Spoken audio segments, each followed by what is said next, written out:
Hey champions, welcome back to the channel. Rude people are everywhere. Rude people are everywhere. चाहे आप कहीं भी चले जाएं, कहीं ना किसी की लड़ाई जरूर हो रही होती है. हम लोग देख चुके हैं न्यूज में कितनी बार ऐसा हुआ है कि छोटी छोटी बात पे लोग एक दूसरे का खून कर देते हैं. आई नो सुनने में थोड़ा वियर्ड लग रहा है, शायद थोड़ा सा फनी भी लग रहा है, पर इट्स अ गिवन फैक्ट. जरा सी बात हुई, जरा सी डिस्प्यूट हुई एंड वो लोग एक दूसरे की जान ले लेते हैं. राइट, ऐसा होता है. And we as a human being we want to improve ourselves. अगर आप मेरे पुराने सब्सक्राइबर हैं, अगर आप मेरे वीडियोस देखते हैं, तो मैं अपने वीडियोस में बात करता हूं कि कैसे अपनी वाइब्रेशन को हाई करें, कैसे हम अंदर जितनी भी मेरी गिल्ट है, जो भी मेरा रिमोर्स है, उसको मैं दूर करूं, अपने आप को हाई वाइब्रेशन में रखूं, so that I am happy from inside. And this vibration I am spreading all across the universe and the same thing is coming back to me. So it's very important to understand कि हमको rude people से बहुत दूर रहना है. Because जैसे हम बोलते हैं कि जैसा बिहेवियर होता है हम वैसे बन जाते हैं. If you want to succeed, अगर आपका कोई गोल है, कोई डिजायर है जो आपको अचीव करना है अपनी जिंदगी में, तो आपको एक अच्छा फोकस और अंदर से खुश होना जरूरी है. एंड रूड पीपल को अवॉइड करके हम ये चीजें कर सकते हैं. तो मैं इस वीडियो में आपको 5 स्ट्रैटेजीज बताता हूँ. वेरी इजी 5 स्ट्रैटेजीज हैं. अगर आप उसको लाइफ में इंप्लीमेंट करेंगे तो जो रूड पीपल हैं उनसे आप काफी दूर रहेंगे, अपने मोमेंट में रहेंगे, अपने काम पे फोकस कर पाएंगे और जिंदगी में आगे बढ़ पाएंगे. एक्चुअली बहुत लोगों ने कमेंट करके पूछा था मेरे वीडियोस में, दे वर आस्किंग कि भाई आपने बता तो दिया कि रूड पीपल से दूर रहो, बट हो नहीं पाता. If somebody is pin Poynting eight you तो मुझे गुस्सा आएगा ही आएगा. That is a very human nature, right. तो उसको कैसे आप इम्प्रोवाइज करें अपनी लाइफ में, जिससे कि आप बिल्कुल काम एंड कंपोज रहे और अपने अंदर जो भी चीज है वो अंदर हैप्पीनेस रहे. कोई भी डिस्ट्रैक्शन है, कोई भी नेगेटिव पर्सन आपको जो वाइब दे रहा है उससे आप दूर रहें, एक अंदर सामने एक शील्ड हो आपके. वो कैसे करें? तो ये 5 पॉइंट्स हम समझते हैं. Number 1 point is to show empathy and sympathy. हम सबको अंडरस्टैंड करना पड़ेगा कि उस पर्सन का ऐसा नेगेटिव बिहेवियर क्यों है मेरे प्रति. You have to understand this. अब आप कहेंगे मैं क्यों समझूं. Now you have to understand this thing also कि हम लोग अपने आप को इंप्रूव करना चाहते हैं. हम अपने आप को, जो क्राउड है ना, ये जो ऑडियंस है ना, इससे दूर रखना चाहते हैं. हमको उससे ऊपर निकलना है. We have to grow as a human being. और जब हम ग्रो करेंगे ना तो जिंदगी में सक्सेसफुल बनेंगे और अच्छे इंसान बनेंगे और इंटेलेक्चुअल बनेंगे. So we have to think like this, not like a crowd person, right. जो क्राउड में लोग सोचते हैं, जो क्राउड को फॉलो करते हैं, हमको उससे हट के रहना है. तो हमको सोचना पड़ेगा कि उस पर्सन की मेंटालिटी ऐसी क्यों है. फॉर एग्जाम्पल, क्राउड है, एक पर्सन ने आप पे पिन पॉइंट किया और आपको गाली देना शुरू कर दिया. Now you have to understand his or her situation. और आप उससे कहेंगे, yes, I get it. Life hard है, I get it. आज आपका दिन अच्छा नहीं गया और मैं आपको सही बताऊं तो मेरा भी दिन अच्छा नहीं गया. बट इसका मतलब ये नहीं है कि मैं आप पे शाउट करना शुरू कर दूं. जब हम उसको एम्पैथी या सिंपैथी देंगे ना, तो देयर इज अ 50-50 चांस कि वो पर्सन गुस्सा करना छोड़ देगा, या आपने अगर उससे सॉरी बोला है फॉर नो रीजंस, हो सकता है उसकी गलती हो, तब भी वो आप पे पिन पॉइंट कर रहा है, और तब भी आपने अगर सॉरी बोला तो वो सॉरी आपको बोल सकता है. There is a 50-50% chance. Yes, I agree, people are very shrewd. वो आपकी एम्पैथी और सिंपैथी की रिस्पेक्ट नहीं करेगा, बल्कि और आप पे चढ़ने लग जाएगा. I agree with that, but there is a 50-50% chance. So it's better to take that chance. It's better to say sorry, apologize for no reasons and become a better person. Number 2 point is simple, avoid the rude person. जितना ज्यादा हो सके उस rude person को अपनी जिंदगी से दूर रखिए. अवॉइड करिए सिचुएशंस को, अवॉइड करिए सिनेरियोस को, सारे ड्रामा को, उस पर्सन को.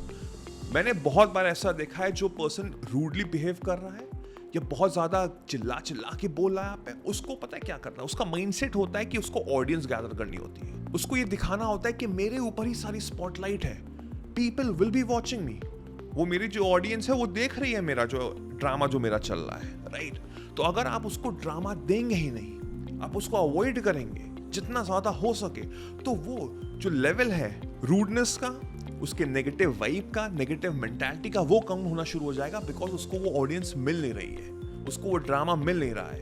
कई बार ऐसा होता है कॉलेज में, स्पेशली इन द ऑफिस, कि लोग जानबूझ के ड्रामा करते हैं, जानबूझ के अपनी सिंपैथाइज कराना चाहते हैं. बट अगर आप उसको ऑडियंस ही नहीं देंगे, आप उसको रिएक्शन ही देंगे, तो वो ड्रामा वहीं खत्म हो जाएगा.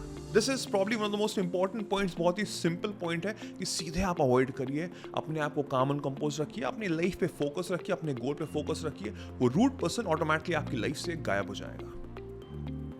Number 3 point is to call that person out.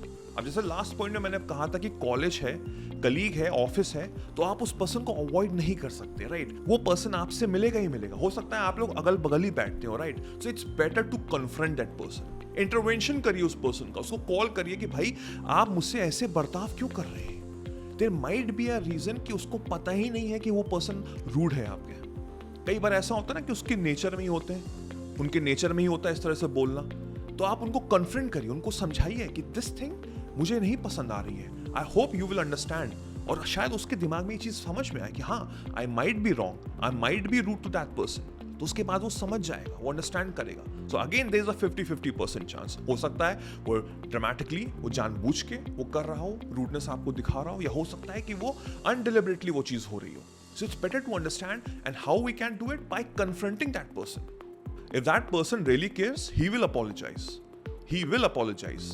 या तो फिर अगर नहीं apologize करेगा तो आप तो अपनी तरफ से काम कर रहे हैं ना। अच्छा, you are in the good books, right? You are doing the good deeds, right? वो ज्यादा इंपॉर्टेंट है। आपको अपना स्टैंडर्ड लोअर नहीं करना है, आपको नेगेटिव वाइब्स नहीं देनी है। आप क्राउड से हट के हैं, जैसे मैंने पहले कहा, तो अपना स्टैंडर्ड को ऊपर रखिए और ये सब चीज़ों को अवॉइड करिए जितना हो सके। अगर नहीं अवॉइड कर पा रहे तो अपने माइंड से इसको हटाना शुरू कर दीजिए। Focus towards your own thing, towards your own positivity, towards enlightening, to having a high vibration. चीज़ें आपकी लाइफ में अच्छी होती चली जाएंगी। Number 4 point is to offer extra kindness. अब ये बहुत डिफिकल्ट होगा, हो सकता है शायद इम्पॉसिबल भी हो। जो पर्सन आपको रूडनेस दिखा रहा है, जो आपसे लड़ाई कर रहा है, जो आपको पिन पॉइंट कर रहा है, जो शायद प्रॉब्लली आपको गाली दे रहा है, उसको आपको और एक्स्ट्रा काइंडनेस देनी है। अब आप कहेंगे तो बड़ा नेक्स्ट टू इम्पॉसिबल है, ट्राई करने में क्या जा रहा है। मेरा कहने का मतलब है जब मुझे कोई सोल्यूशन नहीं मिल रहा है तो मैं ट्राई कर सकता हूँ। आप एक्स्ट्रा काइंडनेस दिखाइए, आप उसके प्रति और अच्छे से बिहेव करिए और उसकी हेल्प करिए। धीमे धीमे वो चीज़ रियलाइज होगी उस पर्सन को। Every person has a heart, right? हो सकता है उसका नजरिया बिल्कुल डिफरेंट हो, बट अगर आप एक्स्ट्रा एफर्ट्स लगा रहे हैं अपनी काइंडनेस दिखाने में, पॉजिटिविटी स्प्रेड करने में, अच्छी बातें करने में, तो जो भी नेगेटिव चीजें हैं जिसको आप इग्नोर करना चाह रहे हैं अपनी लाइफ में, जो वो पर्सन आपको दे रहा है, और आप उसको क्रश कर रहे हैं through positivity by helping that person, तो वो ऑटोमेटिकली चीजें चेंज होनी शुरू हो जाएंगी। बिकॉज उस पर्सन को भी वो चीज समझ में आनी शुरू हो जाएगी। शायद हो सकता है थोड़ा सा टाइम लगे, थोड़ा अंडरस्टैंड करने में दिक्कतें आए, बट आपको वो एफर्ट नहीं कम करना है। Because that shows your own sign, your own level, right? With time, with persistence, with dedication and with determination, that person will follow your lead. What is the lead? Of spreading positivity, right? Of being kind to that person. तो वो चीज धीमे धीमे अच्छी होनी शुरू हो जाएगी। The last point, the 5th point is to don't escalate. अब क्या हो रहा होता है कि कोई पर्सन आप पे चढ़ा जा रहा है, आप पे गुस्सा कर रहा है, आपको गाली दे रहा है, तो एक रिएक्शन आता है automatically without even thinking. And क्या होता है? वो सेम रिएक्शन होता है, सेम नेगेटिव वाइब आती है, सेम आप गाली दे रहे होते हैं। But you have to understand yourself better. एक चीज आपको जरूर समझनी पड़ेगी कि आपका कंट्रोल सिर्फ आपके ऊपर है, दूसरा पर्सन पे आपका कोई भी कंट्रोल नहीं है। No, not at all. So आपको अगर बेटर पर्सन बनना है तो आपको अपने जो इमोशंस हैं वो रिएक्शन नहीं देना, उस इमोशंस पे कंट्रोल करना है, नेगेटिव वाइब को हटाना है। You don't have to escalate regarding any situation, any given scenario with any person out there. जब आप रिएक्शन नहीं देंगे ना तो वो कम होना शुरू हो जाएगा, वो रूडनेस ऑटोमेटिकली कम हो जाएगा। It's better to not to get into any sort of drama because drama won't help you out in reaching out your goals.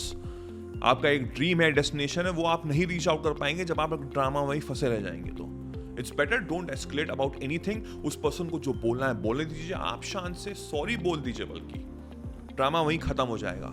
आप खुश, आपका काम खुश, आप अंदर से हैप्पी हैं, आप बल्कि अंदर से प्राउड फील कर रहे हैं कि ऐसी ड्रामा वाली सिचुएशन से आप उभर के आए हैं, becoming a better version of yourself, right?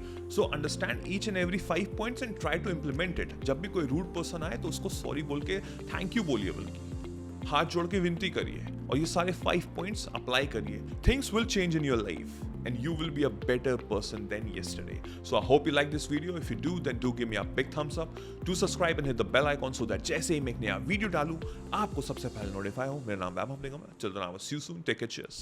Bye bye.